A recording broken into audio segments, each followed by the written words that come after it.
Nicholas Pooran ने इससे पहले इंटरनेशनल क्रिकेट में महज 3 गेंदें फेंक रखी थीं।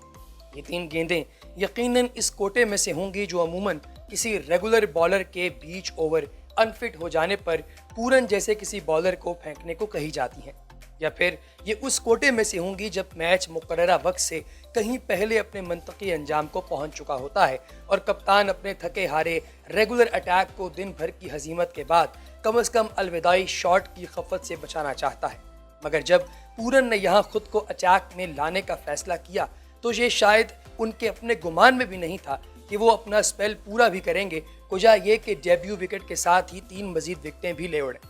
वनडे क्रिकेट में ऐसे तजर्बे सिर्फ पार्टनरशिप तोड़ने की काविश तक ही महदूद रहते हैं।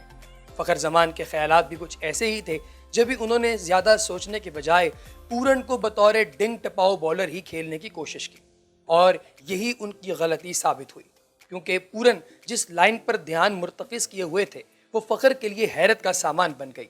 अगरचे हालिया मुल्तान के मैचेस में हमें ये देखने को मिला कि शायकीन की अक्सरियत शाम के बाद स्टेडियम पहुंचने की कोशिश करती रही ताकि दिन की हिद्दत से एहतराज बरता जा सके, मगर पाकिस्तान की बैटिंग का फैसला होते ही स्टेडियम के बाहर कतारें बन गईं और पाकिस्तानी शायकीन भागम भाग अपने कप्तान बाबर आजम की बैटिंग देखने के लिए पहुंच गए।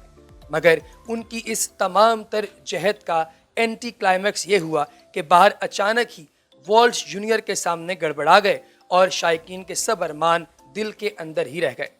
और जब यकसर गैर मुतवक्के तौर पर निकोलस पूरन ही पाकिस्तानी मिडल ऑर्डर का सफाया कर गए तो सबसे बड़ा सवाल ये था कि पीछे पड़े इतने ढेर सारे ओवर्स कौन खेलेगा, और खेलेगा क्यों? पाकिस्तान किसी ड्रामाई शिकस्त के दायरे इम्कान से ही बाहर चला जाएगा, क्योंकि अगर मतलूबा हदफ 250 से कम रहता तो ये वेस्ट इंडियन बैटिंग लाइन के लिए बहुत ही अजीबोगरीब मामला हो जाता, और यकीनन इस तक उनकी रसाई जो है उसकी जसारत वो कर सकते थे और तही दामन लूटने की बजाय जाते जाते एक जीत की तलाफी अपने साथ ले जाते। मगर शादाब खान बीच में हायल हो गए। शादाब के पास खेलने को आखिरी 2-3 ओवर्स नहीं बल्कि आधी इनिंग्स पड़ी थी, और ये मुमकिन नहीं था कि वो आते और 4-5 बड़े शॉट्स की मार धाड़ करके रुखसत हो जाते।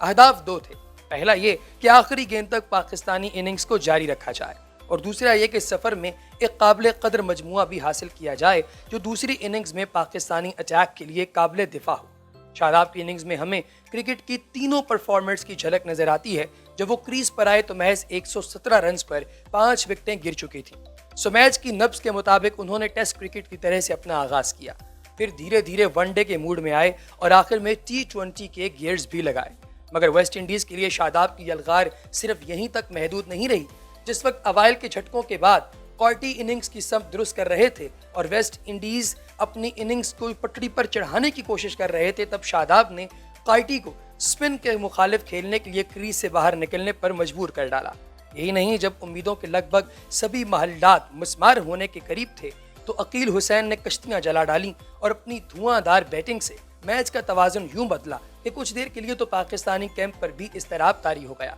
तब भी हम यही शादाब के बारे में बात कर रहे थे जिन्होंने अपनी फ्लाइट से अकील को रिझाया और क्रीज से बाहर निकलने पे मजबूर करके उनका किस्सा भी निपटा डाला। दौरे पर आई वेस्ट इंडियन टीम का यहाँ पहला साबका मुल्तान की गर्मी से पड़ा, और फिर कल शाम मेहमान टीम ने मुल्तान की आंधी का भी बराह रास्त तजुर्बा हासिल किया, जिसने काफ़ी देर तक खेल को ही मुअत्तल किए रखा। मगर मुल्तान की आंधी से भी ज़्यादा शादाब उनके लिए यादगार ठहरे कि आंधी ने तो महज खेल को ज़रा देर के लिए ही मुअत्तल किया था, मगर शादाब खान ने तो वेस्ट इंडीज़ के लिए सिरे से खेल ही ख़त्म कर दिया। दोस्तों, इससे पता चलता है कि बहुत ही कमाल किस्म का ये खेल साबित हुआ जो कल खेला गया, और शादाब खान ने दुनिया को ये बता दिया कि किस तरीके से क्रिकेट खेली जाती है।